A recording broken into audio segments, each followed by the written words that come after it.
Ano ba yung publicity yung sinasabi nila? Yung publicity para nakakaawa ang TVJ, para sundan ng mga tao.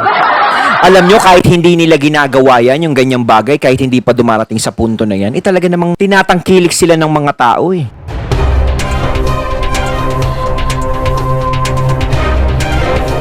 Hello, what's up? Ako nga pala si BT at nandito ngayon tayo sa BT Reaction and welcome to my channel, Tunay na Kritiko.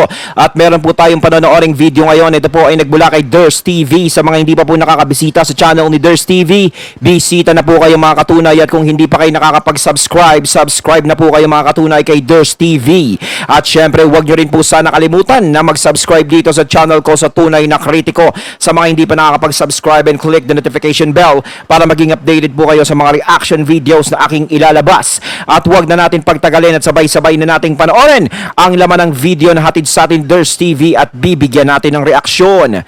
Pasok! Hello po sa inyong lahat. Magandang araw po. Kamusta na po kayo? Andito na naman ako, ang inyong lingkod na legit Dawarkads na tagahatid na mga legit na kaganapan tungkol sa TVJ. Kaya kung isa kayo sa hindi pa nakasubscribe sa ating channel, nako, i-click nyo na po ang subscribe Click at na bell button dyan sa baba para Durs pag may TV. mga bago Yan, akong subscribe kayo balita dyan. ay mano-notify po kayo agad-agad. At bago nga po natin simulan ang balitaan, nais ko munang magpasalamat sa inyong lahat sa walang sawa po ninyong pagsuporta at pakikinig sa aking mga pang-araw-araw na balita. Ayan. So eto na at simulan na po natin ang balitaan. Sa mga nag-aantay po ng ratings at ng ads count ng E80 para po kanina, wala pa pong inilalabas ang ating mga source.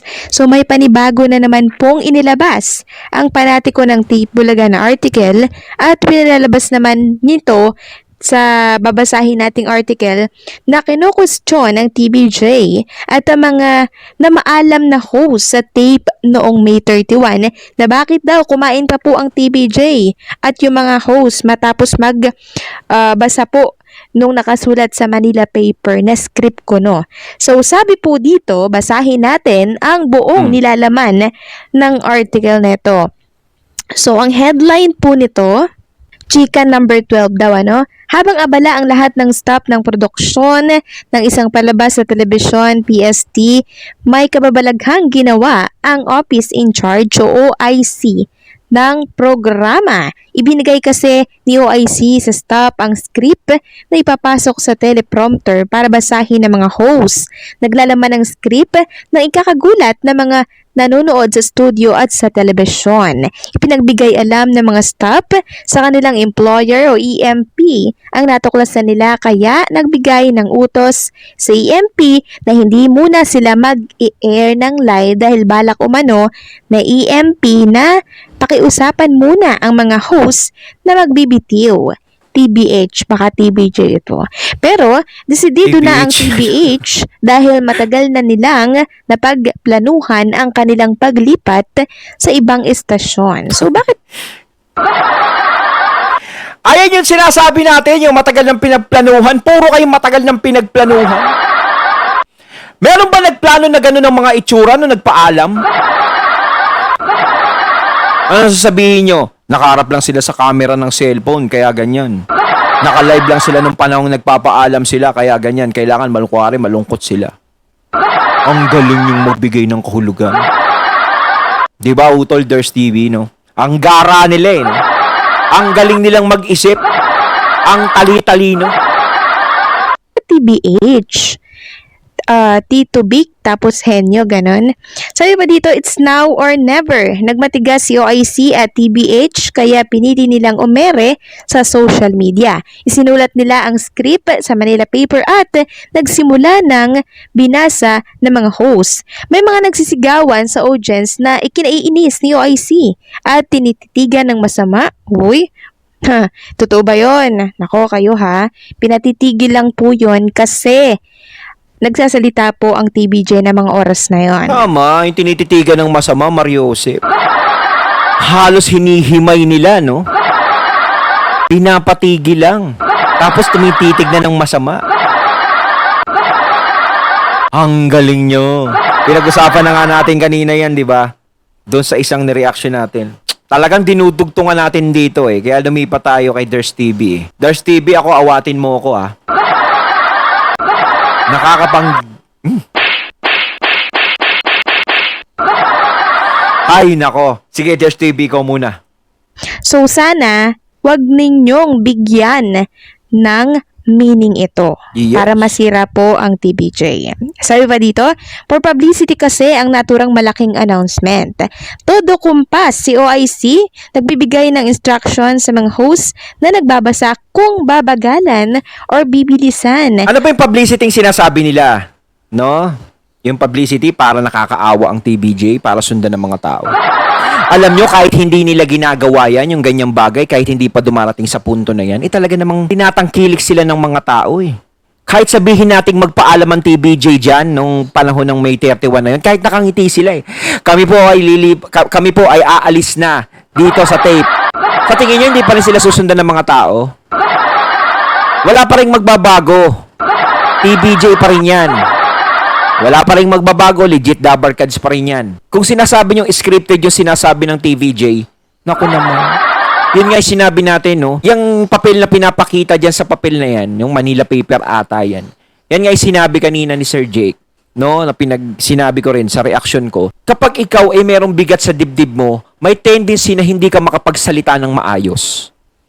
Ika nga sa sinabi ni Sir Jake na, o kayo ba, kaya nyo, ganito, ganyan, ganyan. Siyempre, iba yan eh.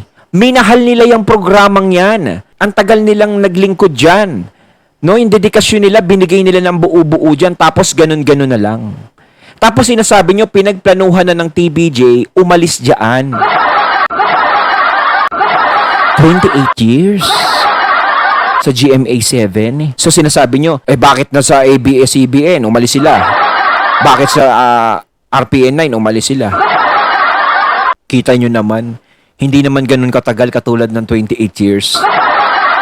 At isa pa, yung Itbulaga, yung aalisan nilang yan, yung tape, ang tagal nilang nagsama niyan. Ilang dekada. Hindi biro-biro yun. At saka kung planado nila yan, hindi mo sila makikita na ganyan ang emosyon nila. At saka kung planado nila yan, bakit sila pumapasok pa araw-araw dyan? Diba? Ba't binibigay pa nila yung best araw-araw? Pwede na nilang pabayaan yan eh. Kung gusto lang nila, kung planado nila, bakit kung gusto ko na umalis dyan, ba't itutuloy ko pa dyan? Hindi ko pababayaan yan. Bakit papagandahin pa namin yung mga ano dyan? Bakit mag-iisip pa kami ng magagandang segment dyan? Bakit patuloy pa rin yung gagawin namin pagpapasaya sa mga tao dyan? Diba? Kung planado yan, di dapat pinabayaan. Hindi na nagpapapasok si Bossing dyan. Hindi na nagpapapasok si Sir Joey De Leon dyan. Si Tito Sen, wala na dyan. O yung mga Dabarkads, bahala kayo dyan. Huwag na kayo pumasok kayo mag-isa dyan. Mga ganun yan eh. Pero ano ginagawa nila? Patuloy pa rin sila na nagtatrabaho dyan. Patuloy pa rin nilang pinapakita sa mga tao yung saya, binibigay pa rin nila. Pinapakita pa rin nila sa mga tao yung na maayos sila. Sa kabila pala nun, sa likod pala nun, meron silang pinagdadaanan. 'Di ba? Kahit may pinagdadaanan sila, is pinapakita pa rin nila sa mga tao. Yung gustong makita ng mga tao sa kanila na wala silang problema. Dahil hindi sila pwedeng magpasaya ng tao kung ipapakita nila sa mga tao na meron silang problema, ipapakita nilang malungkot sila sa araw-araw na napapanood sila. Tapos eto, lumabas yung mga problema, 'di ba? Nung umalis na sila diyan. May mga problema na pala silang dinadala, pero patuloy pa rin silang nagbibigay ng tuwa at saya sa mga tao. Parang konduktor ng isang choir. Nang matapos magbasa ang mga host, inutusan ni OIC na magyakapan ng lahat ng mga host for additional drama effect. Umalis na sa stage ang grupo, pero ang nakakaloka ay kumain pa sila sa pa-catering ni EMP bago lumayas. So yan po yung nilalaman ng article na binasa po natin. Sabi ko nga po kanina, Sabi nila, naghanda pa parang at iba naman yung pagkain nila. Grabe. planado or hindi ang pag-alis nila nung araw na yon, wala na po silang pake doon. Oh. Dahil karapatan yan ng TBJ. Yes. Lalo't magulo sa loob ng isang produksyon. Kaya wag na nilang binibigyan ng issue ang TBJ na kesyo scripted or planado ang pag-alis nila sa tape. Ayan Dahil naman yung yun- punto ni Ders TV, no? Yan yung sinasabi ko.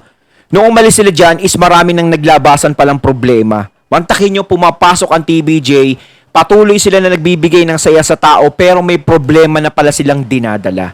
Kung may problema na pala silang dinadala at may gulo na nangyayari, ano ang gusto nyong mangyari?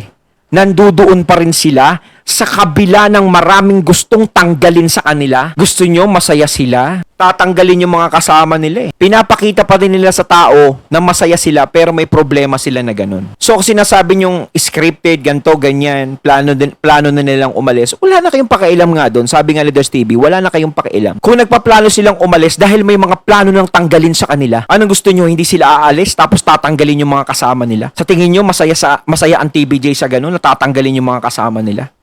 Nang ganun-ganun nila, sabay-sabay tatanggalin, tapos ititira na lang kung sino yung gustong itira. Tapos sila gustong papasukin sa loob ng 1 linggo, 3 araw lang. Kita nyo, di ba naglabasan na yung gulo nun? Yung nangyayaring ganun. Pero hindi natin nakikita sa TBJ, pinapakita pa rin nila na maayos sila. Ngayon, kung aalis sila, kung planado man yan at hindi, karapatan nila yun dahil may mga nangyayari na palang ganyang bagay noon. Mahalaga sa TBJ yung mga kasama nila. Mahalaga sa kanila yun. Pinahalagahan nila yung pagsasama nila. Dahil kung gusto nilang pinabayaan yan, sinabi ko nga, bahala sila sa buhay nila. Parang ganun sasabihin ng TBJ dyan. Pero hindi importante sa kanila yung mga kasama nila dahil sa kanila na nanggaling.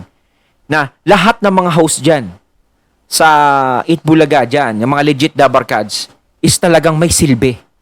Ang ibig sabihin, matatalino lahat. Kayang-kaya nilang i-handle ang isang noontime show. So, ang tagal din ang pinagsamahan nila ng mga yan. Tapos ganun-ganun na lang. Ipinakita ng TBJ dito na walang iwanan tayo. One for all for one. Ay tama lang. Dapat nga matagal na po nilang ginawa yon. Dahil una pa lang, pinarehistro na po ang trademark na Itbulaga without TBJ permission. Oo, walang permission. Doon pa lang may mali na. Kaya ayoko na po na ginagawang big deal ito ng tape panatiko, ang pag-alis ng TBJ sa tape. So, pass is pass, mag-move on na lang sila. Okay na ang TBJ sa TV5. Sila na lang itong ampalaya. Samantala, pag-usapan naman natin ang pinasa sa ating info ng isang legit Dabarkads. Salamat sa iyo, no? Ito po ay tungkol sa viewership ng GMA na kung saan bumaba po talaga simula po nang nawala ang TBJ ng 1 buwan sa entertainment industry. Maging ang ABS-CBN apektado din pala sa pagkawala po ng TBJ. Para kasing domino effect po yan. Nawalan po ng interes or gana po yung mga tao na manonood, no, nung nangyari po ito sa TBJ. So, malaki po ang epekto talaga ng pagkawala po ng TBJ sa telebisyon ng 1 buwan. So, di ba, umalis po sila sa tape noong May 31. So, buong buwan ng June, wala po silang palabas. Tapos, July na po sila nagbalik. Yung mga tao, naglaylo din po sila. Sabi nga po nung ibang mga netizen, nakatipid sila sa kuryente. Totoo po yun. Nakaupo yung mga TV po nila. Hindi po sila nag-open. 1 buwan silang nawala eh. 1 buwan din kami hindi manonood. No? Nung bumalik ang TBJ, ayan, no? Taas na naman ang mga kuryente nyo, no? Oh. Ang inaabangan po nila ay ang pagbabalik po ng TBJ. So, may ipapakita ako sa inyong isang graph na kung saan ay pinasa po ito sa atin ng isang legit Dabarkads, supporters po ng TBJ. Ang sabi niya, bakit hindi ito binabalita? Bakit tinatago daw ito? So, oo nga naman, dahil sa kanya ko lang din ito nalaman eh. So, narito po yung isang graph sa mga screen po ninyo. Tingnan nyo po, 8.40 yung nakuha ng GMA. So, lumagapak po sila nung nawala ang TBJ. Kitang-kita po sa graph, May or June yan, no? Pinakamababa na po, no? Until now, mababa pa din naman. Nawalan talaga ng gana or amor yung mga tao sa GMA dahil marahil pinabayaan po ng mga ito na mawala po sa kanilang TBJ. Hindi sila namagitan. Kaya nga sabi po ni Joey sa interview kay Julius Babaw, ni hindi nila kinakamusta ang TBJ. Oo nga, parang ganun-ganun na lang sila itapon eh. 'Di ba? Parang walang naibigay na karangalan yung TBJ sa GMA. Ang ibig ko sabihin karangalan, no? Mantakin mo sa loob ng 28 years na nandiyadyaan sila sa GMA yung Itbulaga is ang tagal-tagal naging number 1 ng Itbulaga sa GMA. No? Hindi nalaglag yan. Syempre, baka sabihin nila, bakit tape naman ang nagaan? Hindi naman syempre, tape lang yun eh.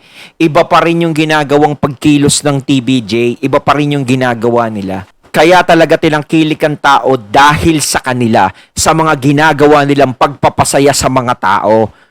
Kaya tinangkilik ang Itbulaga, kaya tinangkilik ang GMA7 at nakilala na number 1 pagdating sa noontime show.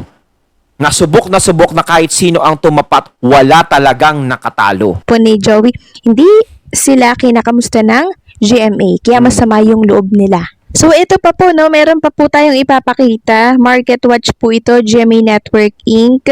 Close 8.21. So mababa po, kita nyo na po.